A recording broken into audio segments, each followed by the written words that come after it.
시사의 이슈를 중심으로 사람들의 이야기를 담는 UBC 시사진단. 울산 이슈의 중심에는 시사진단이 함께 하겠습니다. 노동자의 목숨과 직결되는 안전한 일터를 만들기 위해 올해 1월부터 중대재해처벌법이 시행됐습니다. 산업도시 울산, 전국에서 중대재해 발생률 1위라는 불명예를 안고 있는 만큼 특별히 관련 법에 관심이 높은 상황인데요. 더 이상 산업 현장에서 목숨을 잃는 일은 없어야 하겠습니다. 보다 안전한 내일을 위해 제정된 이 중대재해처벌법. 그러나 산업 현장의 재해는 끊임없이 발생하고 있습니다. 자, 오늘 시사진단에서는 노정환 울산지방검찰청 검사장, 그리고 김석택 울산대학교 산업경영공학부 교수 두 분 모시고 울산의 산업안전현주소와 중대재해처벌법의 개선점에 관해 이야기를 좀 나눠보도록 하겠습니다. 자, 두 분 어서 오십시오. 네, 반갑습니다. 반갑습니다. 일단 노정환 울산지검장님, 6월에 울산에 오셨고 네. 이 검사분들이 방송 잘 안 나오시는데 그러게 말입니다. 예, 오늘 또 이 중대재해처벌법을 놓고 이야기를 해주시기 위해 나오셨습니다. 울산지검이요, 7년 전에 지역의 산업적 특성을 이유로 산업안전중점검찰청으로 지정이 됐습니다. 특별한 게 어떤 게 있을까요? 다른 청하고 좀 다른 게 있다면요. 잘 아시다시피 울산은 자동차, 조선, 석유화학 등 우리나라 국가의 근간이 되는 핵심 산업이 모두 모여 있습니다. 이런 점을 감안해서 2015년에 산업안전중점검찰청으로 지정된 것으로 알고 있습니다. 예. 오늘 그 이유에서도 모셨지만 또 다른 이유는 9월에 울산지검에서 개최된 중대재해 산업안전 세미나에서 검사장님께서 직접 작성한 중대산업재해 치사상죄에 대한 실무적 고찰이라는 논문을 직접 발표해서 네. 큰 반향을 사실 일으켰거든요. 이게 현직 검사장이 지금 현행법에 대한 비판하는 게 사실 좀 이례적이라고 좀 볼 수 있는데 네. 어떤 의미로 저희가 좀 받아들여야 할까? 오늘 뭐 그 이야기를 쭉 하겠습니다만. 예. 올해 들어서 중대재해처벌법이 시행되고 이에 대한 국민적 관심이 아주 높아지는 상황에서 제가 부임을 했습니다. 이런 상황에서 중대산업재해와 관련한 수사를 정확하게 이제 지도하고 지휘하기 위해서는 저부터 공부를 해야 되겠다 하는 마음에서 논문들을 다양하게 읽고 공부를 하게 됐습니다.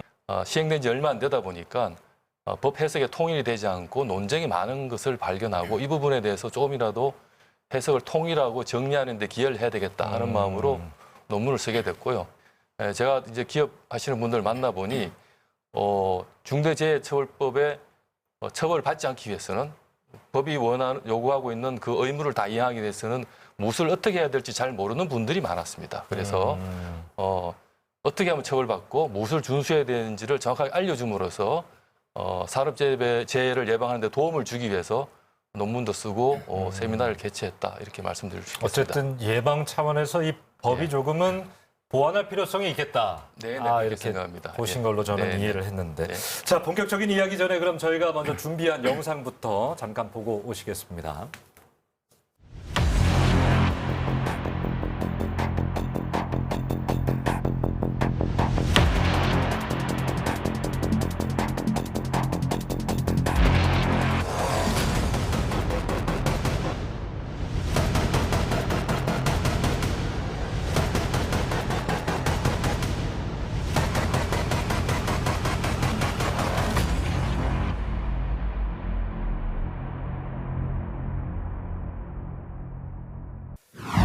자, 교수님 본격적인 이야기 들어가기에 앞서서 산업도시 울산의 중대재해 실태가 어떤지 시청자분들께 좀 설명을 해주셔야 될 것 같아요. 울산은 우리나라의 국가산업단지 근간이고 또 하물면은 세계적인 기업군이 군집되어 있는 쪽입니다. 단순하게 한 점적인 면만 뭐 우리나라 17개 광역시도제 울산이다, 부산이다, 서울이다 이렇게 나눌 것이 아니고 이 세계적인 기업 산업도시가 울산인데 그렇다면 이제 고용노동부의 전체적인 어떤 사고 트렌드 발표를 보면은 지난 1년간에도 오히려 동기 대비해 가지고 사고 건수는 늘어났습니다. 한 5건 정도. 예. 특히 이제 우리가 기업 규모별로 보면 5인 이하가 185명 가장 많았고요. 그다음에 49인까지가 167명, 299명까지가 약 한 40명. 예. 오히려 100명 미만은 다소 좀 주는 현상이 있었지만 오히려 100명 이상 오히려 늘어나는 현상이다. 아. 그렇다면은 이 중대재해처벌법이 생기고 또 산업안전보건법이 강화돼가 지금 한 2년, 3년 막 접어들었으면은 사고가 엄청 줄어져야 되는데 왜 이런 사고는 이렇게 줄어지지 않고 오히려 한두 건씩 늘어나느냐. 예. 이렇게 이제 일반 시민들이나 또 관에서 들여다보면은 뭔가 잘못되고 아직 기업이 아주 이렇게 잘 못하고 있는 거 아니냐. 아직 한마디로 말하기가 정신을 차리지 않는다.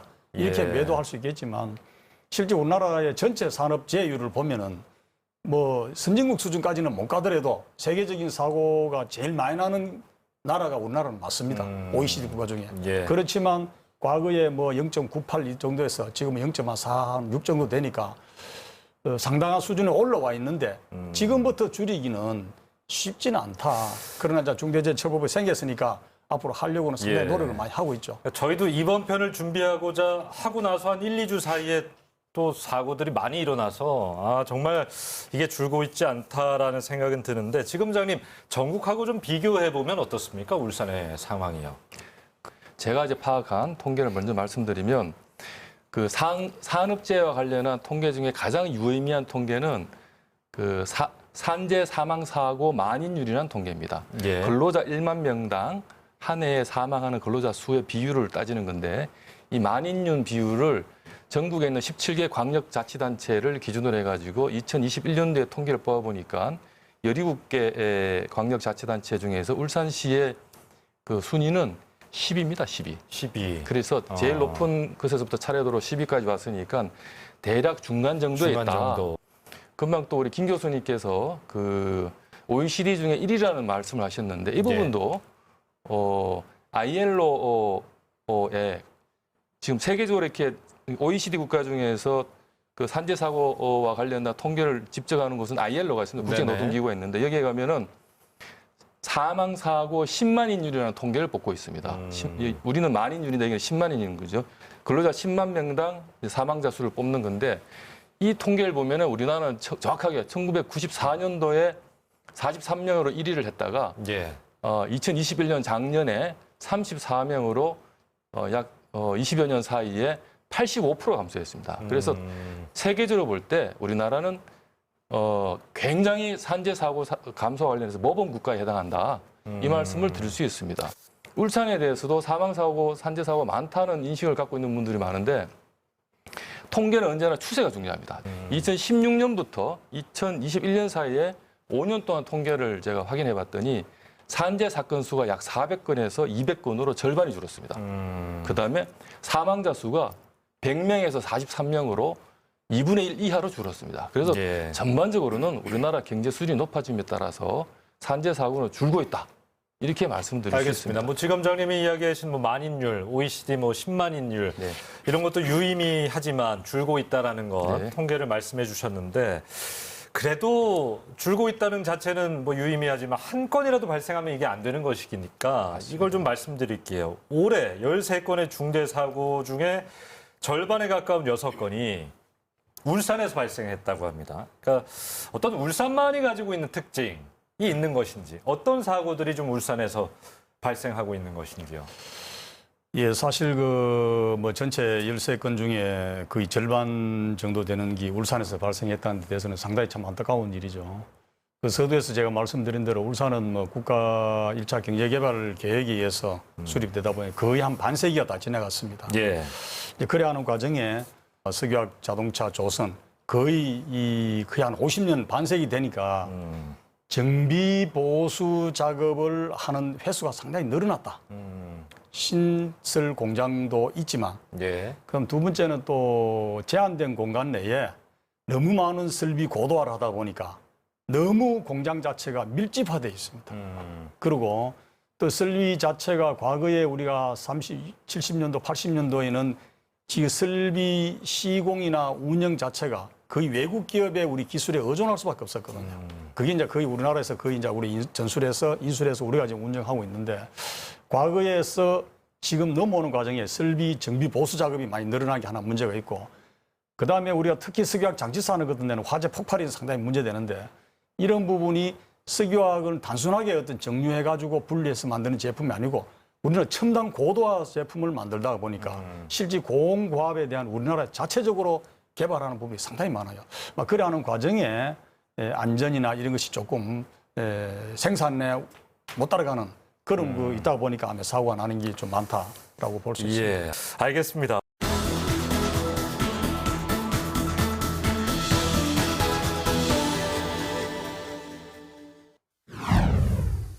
자, 산업사고를 줄이기 위한 관련법이 산업안전보건법도 있고 이 중대재해처벌법도 있고 이 차이를 잘 모르시는 분들이 계신 것 같아요, 교수님.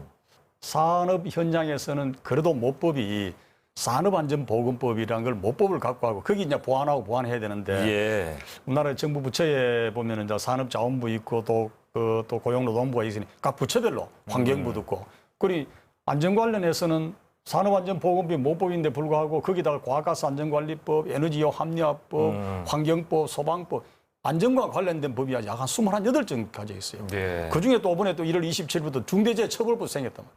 그리고 기업에 있는 일하시는 분들은 어느 법에 맞춰야 될지 사실 그것도 좀 그렇고 법의 숫자가 너무 많다 보니까 예.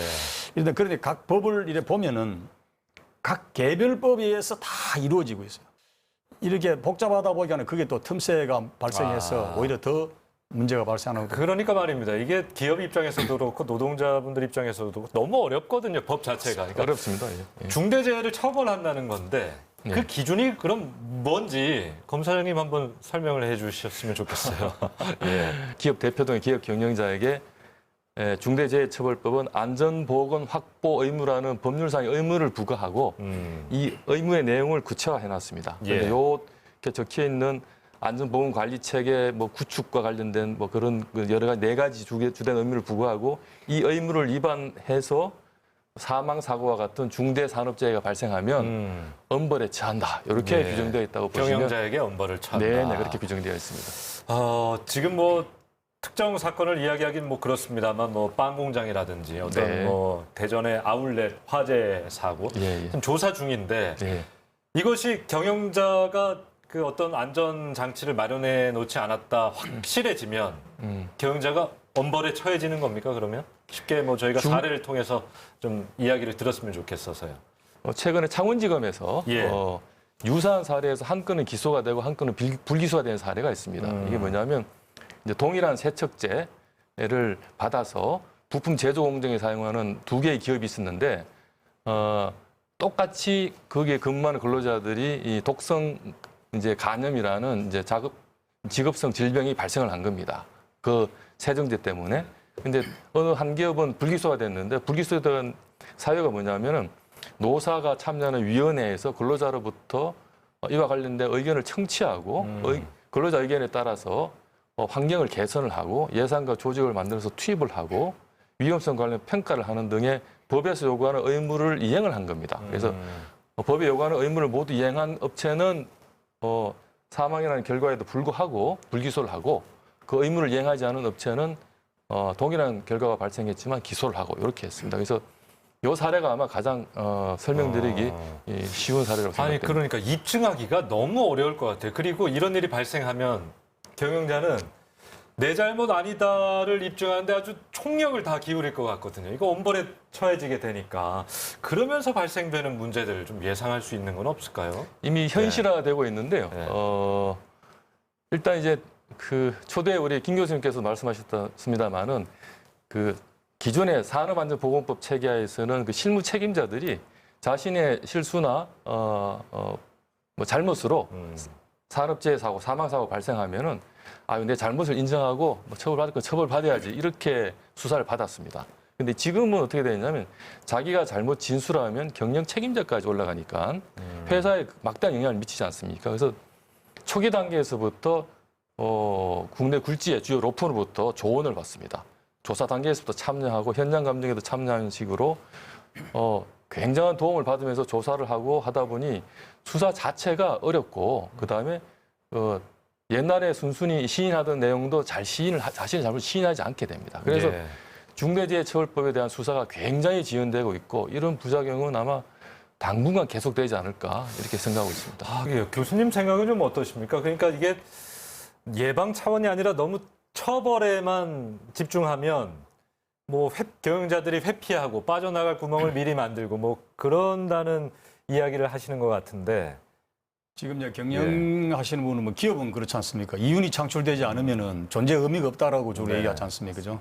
기업은 생산 이윤이 창출돼야 되기 때문에 지금까지 경영자의 마인드가 뭐 다 그렇다는 건 아니지만 예. 대체적으로 보면 경영 이윤 안전은 하나의 비용 차원의 지금 생각을 많이 해왔거든요. 예. 그렇다면 이제 시대도 바뀌고 우리 인간 존중 개념도 되고 사회 환경도 많이 바뀌고 했으니까 과거의 경영 이윤에서 이제 안전도 하나의 비용이 아니라 투자다라는 개념에 접근을 좀 해야 되는데 막 그런 부분이 지금 현재 경영 일선에 있는 최고 경영자 CEO 분들의 어떤 의식 마인드 이런 부분이 조금 지금의 변해가는 과정이지 않겠나. 그리고 특히 이제 중대재해처벌법이 생기고 산업안전보건법이 상당히 강화되고 하니까 기업의 오나 차원에서도 상당히 관심을 가지는 건 사실이에요. 예. 근데 관심은 가지는데 구체적으로 어떻게 할 건가 실행 방법을 지금 찾는 그런 과정이다 이렇게 볼 수 있습니다. 다음으로 넘어가서 이 중대재해법에 관련된 이야기 좀 더 자세하게 해보겠습니다.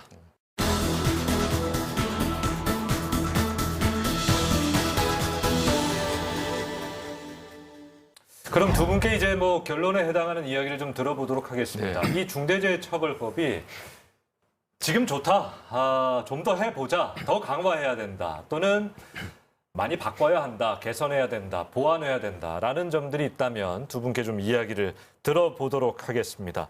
노정환 검사장님, 어떤 게 있을까요? 먼저 이제 큰 틀에서 간단히 네. 말씀드리면 일단 위헌 시비가 있는 규정들이 좀 있습니다. 이 부분에 대해서는 조속하게 보완해야 된다고 생각하고요. 그 다음에 처벌 중심으로 이 법이 규정되어 있는데 예방 중심으로 보완을 해야 된다고 생각합니다. 그리고 적용 범위 관련해서 5인 미만, 상시 근로자 5인 미만의 영세업자는 중대재해처벌법의 적용 대상에서 영구히 면제되어 있고 전체 사망 사고의 약 33% 내지 뭐 35% 수준에서 굉장히 많이 일어납니다. 예, 예. 그리고 5인 이상 50인 미만 그 사업장, 그 다음 단계 영세 사업장에서 약 40여 프로 일어나고 있습니다. 그런데 요 5인 이상 50인 미만 근로자 근무하는 사업장은 2년간 적용이 유예되어 있습니다. 예. 다시 말해서 중대재해처벌법 이 소위 이제 대형 사업장 중심의 근로자의 생명과 안전을 중심적으로 보호하는 아하. 그런 법률이 되고 말았다. 이렇게 말씀드릴 수 있고요. 그래서 향후 보완돼야 될 방향은 영세 사업장의 근로자의 생명과 안전도 지키는 방향으로 가야 된다. 이렇게 말씀드릴 수 있습니다. 지금은 너무 대기업에 집중돼 있는 네, 적용 네. 대상이 그렇다는 것이죠. 네.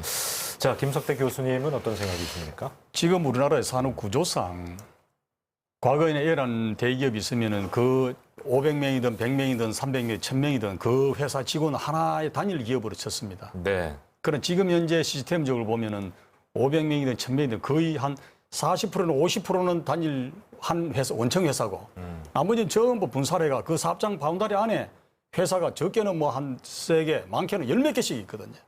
그럼 적게는 5명에서 10명, 뭐 50명 전부 분사를 해갖고 이렇게. 예.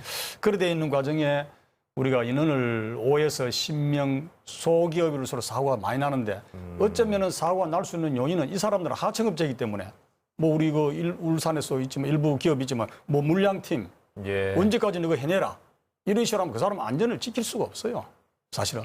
그래서 이제 총체적인 어떤 이 중대재해처벌법을 지속 가능하게 한다면은 제가 앞으로는 좀 많은 사고가 좀 줄어지지 않겠나라고 생각이 들고요. 예. 또 지금 현재 이 법이 조금 전에 검사장님 말씀하셨습니다만 애매모호한 부분이 너무 빠른 시간에 여론 수렴이 좀 되지 않는 상태 하다 보니까 기업은 기업 나름대로 또 일반 또 근로자 입장에서는 근로자 입장에서 보면 애매모호한 부분이 있기 때문에 그런 거는 좀 명쾌하게 해줄 필요가 있다 이래 봐집니다. 검사장님도 이게 예방 차원으로 가야지라는 말씀하셨는데 예. 처벌이 강해져 버리면 이 경영자가 난간도 더 만들고 뭐 방지턱도 더 만들고 인원도 더 투입하고 이런 효과를 기대할 수는 있지 않을까요? 맞습니다. 예. 그 처벌이 강해지면 확실하게 그런 효과는 있습니다. 다만 이제 중대재해처벌법이 예방과 관련된 규정보다는 처벌 중심의 규정으로 만들어져 있다는 겁니다. 그래서 예를 들어서 우리 교통사고를 한번 생각해 보십시다. 교통사고, 스쿨존에서 교통사고를 우리가 막기 위해서 그쪽에서 사고를 일으켰을 때 그 운전자를 엄하게 처벌하는 규정만 만들고 끝나지 않지 않습니까? 다시 말해서 과속 방지턱도 만들고 신호등도 만들고 저기 과속 그 단속 CCTV도 이제 달아놓고 그러지 않습니까? 그럼 똑같은 이치로 산재가 발생할 수 있는 대형 산재가 발생할 수 있는 위험한 산업 현장에서는 소위 이 CCTV를 달자 하면은 근로자분들이 감시를 당한다고 생각해서 굉장히 부담스러워하는데 이러지 말고 블랙박스를 달자는 겁니다. 아하. 우리나라 차량에 다 블랙박스 있듯이 블랙박스를 달아가지고 사고가 발생하면 원인을 정확하게 규명하고 그에 대해서 그 사후에 또 다른 산재 사고를 예방할 수 있는 그런 자료를 삼기 위해서 블랙박스도 달고 그리고 이뿐만으로 하는 게 아니라 지금 중대재해처벌법은 법 위반을 하고 나면은 그제서야 비로소 교육을 받도록 되어 있는데 사전에 교육을 받는 게 더 중요하지 않겠습니까? 사전에 양질의 각 산업 영역별로 훌륭한 교육 프로그램을 만들어 가지고 기업 경영자들로 하여금 교육받게 하고 이 교육받은 내용이 나중에 산업 안전과 관련한 인센티브를 적용하게 하자는 겁니다. 이것뿐만이 아니고 안전보고 관리 체계를 구축하지 않은 상태에서 중대산업재해가 발생하면 처벌한다.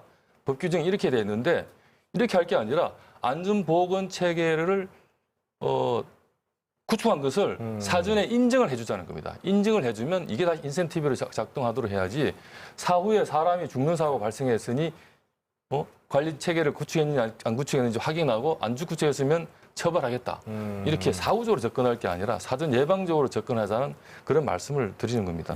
좋은 아이디어를 많이 내주셨어요. 이게 제도적인 어떤 개선점들, 법적으로 어떤 개선할 부분들을 중점적으로 말씀해 주셨고, 특히 지금적인 말씀 중에 CCTV 말고, 그러니까 뭐 공장장 사용자가 우리 노동자분들을 감시하는 CCTV 말고 사고가 났을 때 이게 어떤 사고인지 정말 원인 규명을 제대로 할 수 있는 블랙박스를 달자. 그런 이야기도 해주셨는데 인상 깊었습니다. 울산에서 대한민국에서 이제 앞으로 일하면서 사망하시는 노동자는 없어야겠다. 그건 것 같습니다. 끝으로 못다한 말씀이 있으시다면 한마디씩 덧붙여 주셨으면 좋겠어요. 우리 검사장님. 네. 아무튼 중대재해처벌법의 근본 취지는 충분히 공감하고 있고 근로자의 생명과 재산을 도외시하고 이익만을 추구하는 기업 경영자에 대해서는 중대산업재해가 발생하고 법을 위반했을 시에는 엄벌해야 된다는 그런 생각을 갖고 있습니다. 산업 현장에서의 안타까운 사고는 영원히 없어져야 된다고 생각합니다만은 이 법의 적용과 해석과 관련해서는 저는 중용을 지켜야 되지 않느냐. 사고 발생했다는 이유만으로 무조건 엄벌하자는 시각은 되게 위험한 시각이 아니냐 이런 생각을 갖고 있습니다. 저 개인적으로는 이제 태극기에 대해서 참 좋은 의미를 갖고 있는데 태극기의 핵심은 뭐냐면 이제 붉은색이 상징하는 양극과 푸른색이 상징하는 음극이 이렇게 만나서 있는 거 아닙니까? 근데 이게 서로 대립한 상태에 있는 게 아니라 부드러운 곡선으로 가운데 이렇게 연결되어 있습니다. 그래서 두 개가 서로 조화롭게 만나는 그 부드럽고 원만한 가운데 곡선에 태극기의 핵심이 있다고 생각합니다. 그래서 음과 양이 만나서 만물이 생성된다는 게 태극기의 원리인데 이 위치가 중대재해처벌법에 그대로 적용돼 가지고 양극단의 시각이 한쪽의 시각만 갖고 주장하는 게 아니라 조화롭게 해석하면서 중대재해처벌법 정착에 이렇게 기여를 해야 된다 이렇게 생각합니다. 교수님도 마무리 말씀. 예, 저는 지난 반세기 동안 사실이 우리나라 경제 성장에 특히 우리 울산이 정말 획기적인 기여를 했었죠.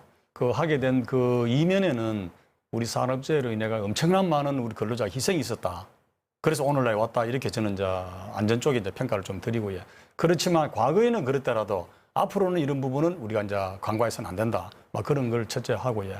그리고 이번에 각 개별법이 있지만 또 중대재해처벌법이 나오게 된 배경과 취지는 이미 잘 아시겠지만 이제는 우리 사회에서 이런 어떤 중대 사망 사고는 발생하지 않아야 되겠다.